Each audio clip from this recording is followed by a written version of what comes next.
Двухметровая фигура практически точно отображает образ героя якутских преданий Эллей Ботра. Для этого проделана немалая работа. Первым делом был разработан и утвержден эскиз костюма, после чего парни приступили к его конструированию. Отправили нам референс, то есть пример от фотографии. И после этого приступили к моделированию 3D-проекта. Вначале мы разрабатывали 3D-модельку Ботра в программе ZBrush.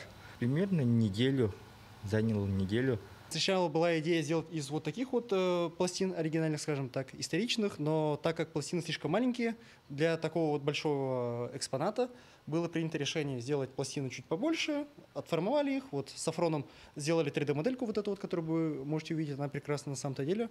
По пропорциям все это дело подогнали, после этого вырезали, сделали 3D-модельки, 3D-модельки вырезали на ЧПУ-станке, потом ребята это дело все отогнули, поправили, покрасили и потом собрали.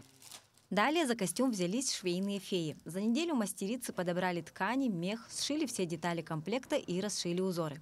Самым сложным, по их мнению, было шить костюм не по стандартным меркам, к которым они привыкли. Мы на манекенах шили, на обычных манекенах, а это, получается, он как бы огромного размера, нечеловеческого.